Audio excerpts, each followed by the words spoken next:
Querido irmão, querida irmã, querido amigo, querida Querido amiga, hermano, chegamos a querida mais um hermana, querido tutorial. amigo, querida amiga, llegamos a un tutorial más del alimento diario. Estamos en la serie Palabra, Vida y Edificación, la parte 2, el Evangelio de Juan, y nosotros estamos concluyendo el libro 3. El libro 3, el título es La Iglesia, el lugar de los que aman a Jesús. ¿Qué título? Semana 4, que nosotros estamos en ella ahora. La entrada triunfal de Jesús en Jerusalén y el texto bíblico de referencia Juan capítulo 12 del versículo 2 hasta el versículo 36. Aquí en el día lunes el título del día es Los mensajeros escogidos por Dios. Yo voy a leer algunas porciones para ustedes de cada día de la semana, porque cada, cada día trae muchas riquezas y nosotros estamos limitados para transmitir con fidelidad tantas riquezas para ustedes. Entonces aquí, en el día lunes, el hermano Pedro Don comienza diciendo que es importante recordar cómo el ser humano frecuentemente encuentra dificultades en recibir la palabra de Dios cuando ésta viene por intermedio de un mensajero suyo. Esta es una dificultad, por esto la iglesia tuvo serios problemas en los últimos 19, 20 siglos, que la iglesia quedó sin la revelación de la palabra por causa de barreras. Dios generalmente usa hombres inspirados por Él como canales para traer la revelación de la palabra. La resistencia a aceptar estos mensajeros es antiguo, es evidente hasta en la vida de Moisés. Nosotros sabemos que hasta los hermanos de Moisés, María y Aarón, cuestionaron por qué Dios habla solamente por usted. Nosotros tenemos esto en número 12:2. Esta resistencia persistió, como pudimos ver, posteriormente en la rebelión de Coré, capítulo 16, versículo 3. La dificultad en aceptar a los mensajeros escogidos por Dios es enfrentada por todos los profetas, incluyendo a los apóstoles Pedro y Pablo, también como el apóstol Juan, que encontró oposición de las personas como Diótrefes. Esto está en tercera de Juan, versículo 1 y 9. Bueno, allí ya yendo al final del día lunes tenemos la comunicación espiritual de Dios con las iglesias mediante las revelaciones. Siempre ocurre por medio de un canal. Apocalipsis destaca que Dios dio la revelación a Jesucristo enviándola por intermedio de su ángel para notificar a su siervo Juan. Esta porción aquí es extremadamente importante porque Dios usa un canal. Él quiere hablar con sus siervos de manera general, pero Él usa un canal para que esta palabra sea transmitida fielmente a sus siervos. Esta manera de transmitir la revelación se destina a un grupo de siervos. Dios quiere revelar a sus siervos, pero Él siempre usa un canal. Es bueno nosotros tener esta percepción para que Satanás no nos engañe y distraiga, y nosotros terminamos quedando perdidos, sin rumbo y sin dirección, que viene a nosotros por medio de la revelación de la palabra profética. En el día martes tenemos Betania, un ambiente de amor reproduciendo la vida de la iglesia. Entonces, en la semana pasada, ustedes vieron con más detalles este tema. Pero aquí también, En el día martes vemos que el Señor Jesús enfrentó fuerte persecución por parte de los principales sacerdotes y fariseos en Jerusalén, pero se refugió en Betania, donde fue recibido en un ambiente de amor y en una atmósfera saludable.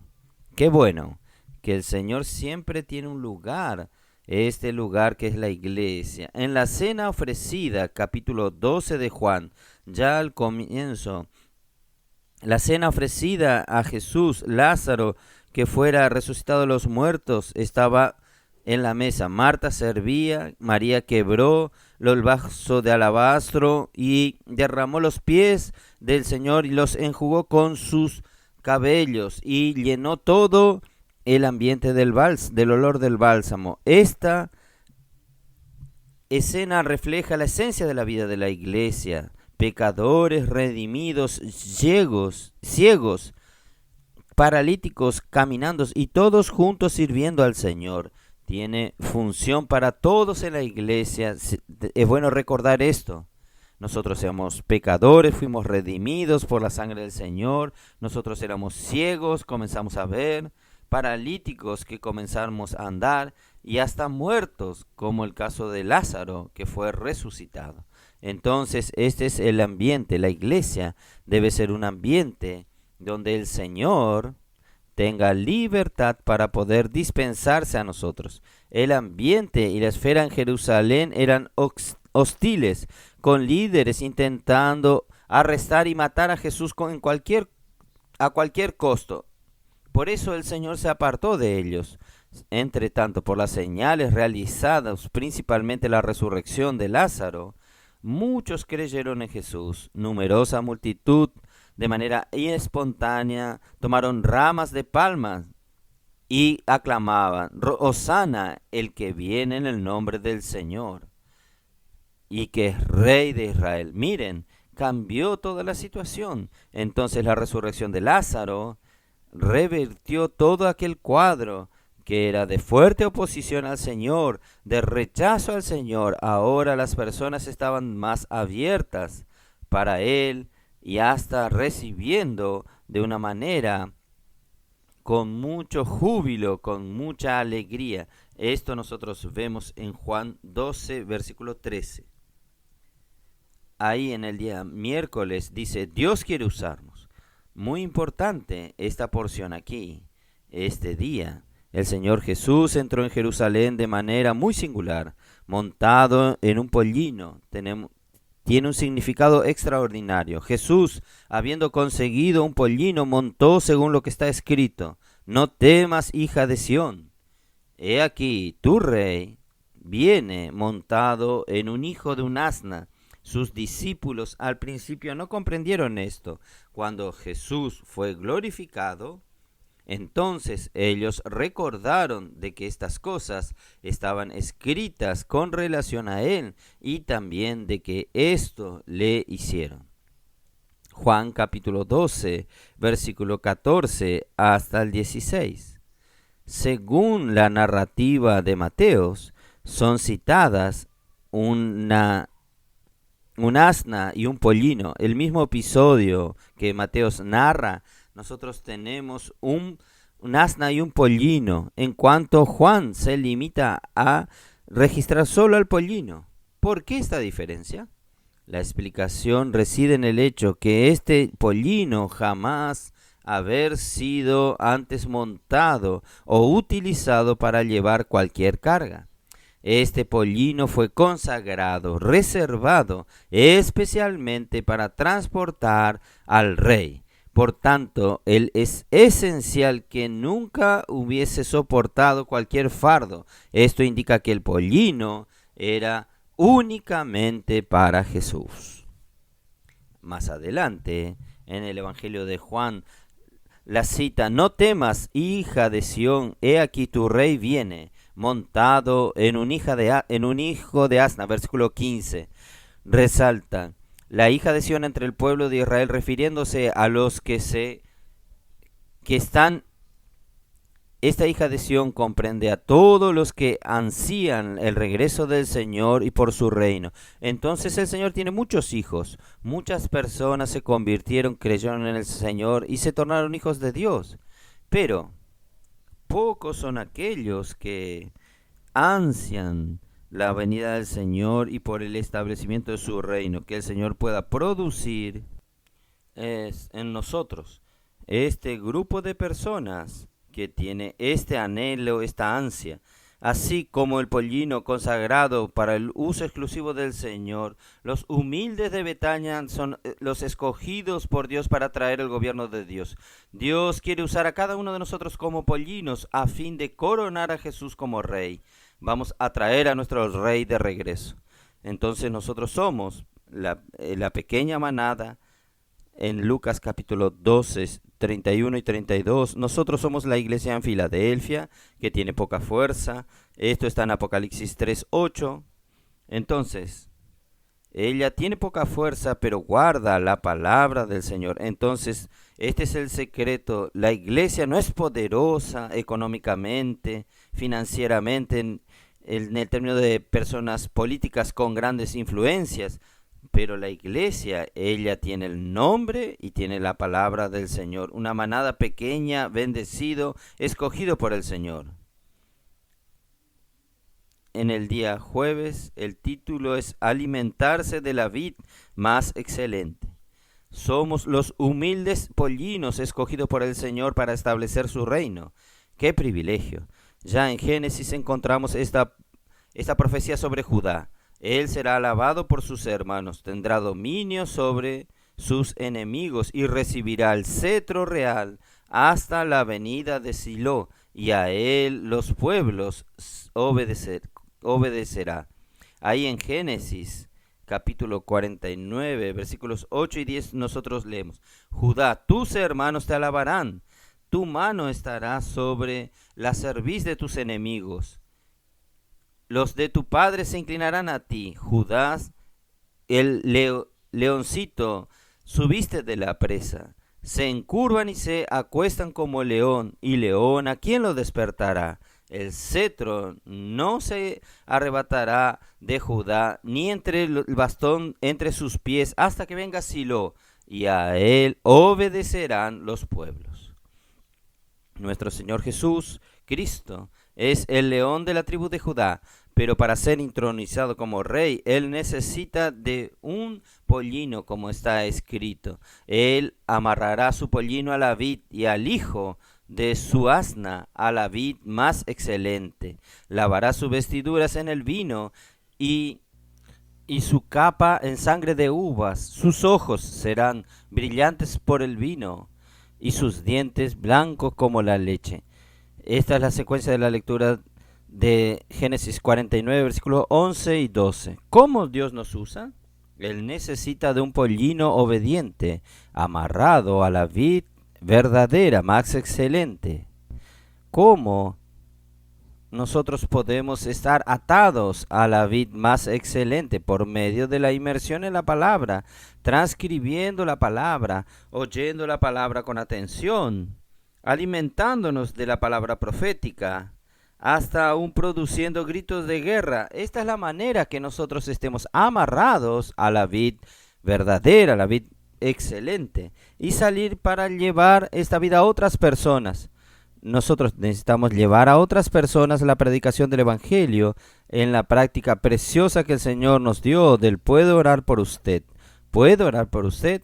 Maravilloso esto. En cuanto el pollino suelto come cualquier cosa, el que permanece atado a la vid verdadera disfruta en su vivir diario de una dieta rica de uva, simbolizando vida, vida y más vida, pues es una dieta exclusiva de la palabra de Dios. Esta es nuestra necesidad.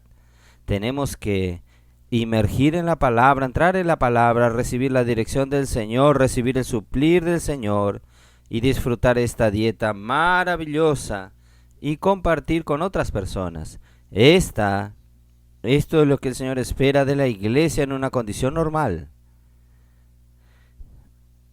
Daba testimonio de esto, versículo 17 y 18 de Juan capítulo 12 daba testimonio a la multitud que estaba con él, cuando llamaron a Lázaro de la tumba y lo levantó de entre los muertos. Por causa de esto también la multitud salió al encuentro, pues oyó que él hizo esta señal. Después, en la fiesta, algunos griegos dijeron que querían ver a Jesús, y eran de Betsaida, Galilea. Felipe, a su vez, Andrés, que tenía más comunicación con Jesús. Versículos, capítulo 12 de Juan, versículo 20 al 22. En el versículo 23 tenemos la respuesta de Jesús. Fue significativa. La hora es de ser glorificado el Hijo del Hombre. Enseguida él dijo: en verdad os digo, si el grano de trigo no cae en la tierra y muere, queda solo, mas si muere, produce muchos frutos. En este momento que el Señor gozaba de un apoyo popular, contrastando con la persecución de los líderes de los judíos, en este momento él habla sobre su muerte y sobre su resurrección. Es claro que viene después de mucho sufrimiento que él pasó. Jesús, en el día viernes, Jesús murió y engendró muchos frutos. El Señor no vino para alcanzar la popularidad entre los hombres. Si él viniese para esto, estaba con su plato lleno en ese momento después de la resurrección de Lázaro. Pero vino para morir como el grano de trigo. Jesús comprendía que para no quedar solo, él debería morir. Así como un grano de trigo debe caer en la tierra y morir para fructificar. Al escoger la muerte, Jesús sabía que produciría frutos en abundancia. En otras palabras, si hubiese la tentación de buscar la gloria y la fama de los hombres, él quedaría solo. Oh Señor Jesús. Su decisión fue muy clara. Llegó la hora de ser glorificado el Hijo del Hombre. Él no vino para ganar fama, obtener fama ni popularidad, sino para morir y engendrar muchos frutos. Esto que nosotros vimos en Juan 12, 24. La vida de Dios estaba dentro del hombre Jesús, de la misma manera que la vida de Cristo, del trigo, está dentro del grano de trigo. Si la cáscara no muere o no se rompe, la vida de Dios no podría emergir. Con la resurrección, la vida de Dios salió de dentro de Jesús y fructificó produciendo muchos granos, lo que resultó en su glorificación. Si en aquel momento Jesús buscase fama y gloria para sí mismo, no estaríamos aquí hoy disfrutando de Él en la iglesia, una vida rica de la iglesia, salvos por Él y reconciliados con Dios. En el Evangelio de Lucas encontramos capítulo 24, versículo 26. ¿No convenía que el Cristo padeciese y entrase en su gloria? Cristo murió y Dios el Padre lo aprobó. En la resurrección, Él como hombre fue hecho hijo primogénito de Dios. Por primera vez un hombre fue engendrado como hijo de Dios, abriendo la puerta para otros hijos suyos que entren en la gloria. Aquí hay una serie de versículos que usted necesita leer. Entonces, esta muerte del Señor al final de este día dice que Cristo murió con este propósito. ¿Qué propósito? Engendrar muchos frutos para componer un lugar de habitación para Dios en el Espíritu. Y nosotros llegamos al día sábado y ahí nosotros vamos a entender mejor el motivo de los sufrimientos por los cuales el Señor pasó y los sufrimientos que nosotros pasamos. Remover las impurezas de la vida del alma. Para que viviésemos la vida de la iglesia hoy, Jesús tuvo que pasar por la muerte y en resurrección la vida fue engendrada. Como miembros del cuerpo de Cristo no podemos permanecer en la esfera natural de nuestra mente humana, sino que debemos vivir en la esfera de la resurrección. El apóstol Pablo aclara que fuimos justificados con Cristo. No soy yo quien vive, sino que Cristo vive en mí. Y ese vivir que ahora vivo en la carne, lo vivo en la fe del Hijo de Dios, el cual me amó y se entregó a sí mismo por mí. Gálatas capítulo 2, versículo 20, versículos 19 y 20. ¿Cómo podemos vivir continuamente por la fe en el Hijo de Dios? Por medio de la palabra. La presencia de hoy se manifiesta por la palabra. Vivir por la fe en el Hijo de Dios es lo mismo que vivir por su palabra. A la inmersión en la palabra nos capacita a no vivir más por el yo. Tenemos que entender la importancia de la inmersión en la palabra, de inculcar la palabra en nosotros, que va a librarnos de vivir en nosotros mismos. Cuanto más inmergimos en la palabra, inculcándola en nuestro corazón, más la realidad que estamos crucificados con Cristo será manifestada. Así es el camino en la vida de la iglesia. Amén. El apóstol Pedro también nos aclara sobre el proceso de la salvación de nuestra alma. Sois guardados, el 1 Pedro 1, 5 al 7, que sois guardados por el poder de Dios mediante la fe para salvación preparada para ser revelada en el último tiempo, en lo cual vosotros os alegráis, aunque ahora por un poco de tiempo, si es necesario, tengáis que ser afligidos en diversas pruebas, para que sometida a prueba vuestra fe, mucho más preciosa que el oro, el cual, aunque perecedero se prueba con fuego, sea hallada en alabanza, gloria y honra cuando sea manifestado Jesucristo. Pedro obtuvo este encargo, esta percepción de la importancia del sufrimiento para nuestro desarrollo espiritual, nuestro crecimiento, para salvación de nuestra alma. La única manera de separar el oro puro de las impurezas es con altas temperaturas. En nuestra vida, estas altas temperaturas simbolizan las tribulaciones y los sufrimientos por los cuales pasamos. A veces no comprendemos lo que pasamos por determinadas situaciones, cuestionando por qué el Señor permite tantos sufrimientos. Amados, Dios tiene siempre un propósito en todo. Él desea purificarnos de nuestras impurezas. En altas temperaturas, las impurezas suben hasta la superficie y pueden ser removidas. Todo esto ocurre con nosotros para que el valor de nuestra fe aumente cada vez más. Entonces vamos entrando en la palabra y también entendiendo que las situaciones de presión, sufrimientos, tribulaciones hacen parte de este proceso de crecimiento para que nuestra fe pueda aumentar cada vez más. Nosotros vivimos por fe, siempre confiando en el Señor y no solamente por lo que vemos. Y concluyendo esta semana, nosotros vemos el domingo la misión de Jesús, glorificar al Padre.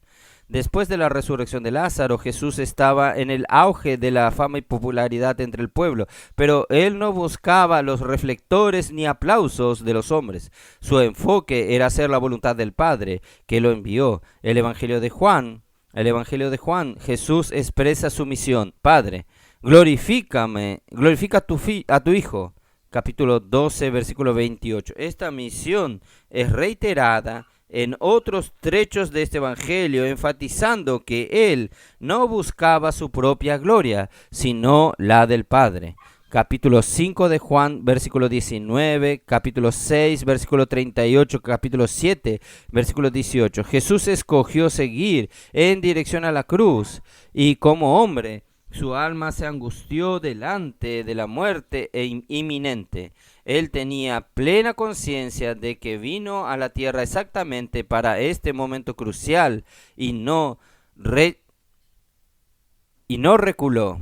Continuando aquí, la manera de glorificar a Dios es esta: consumar la obra que Él nos confió. No tiene sentido proclamar gloria a Dios si nuestras acciones no lo glorifican.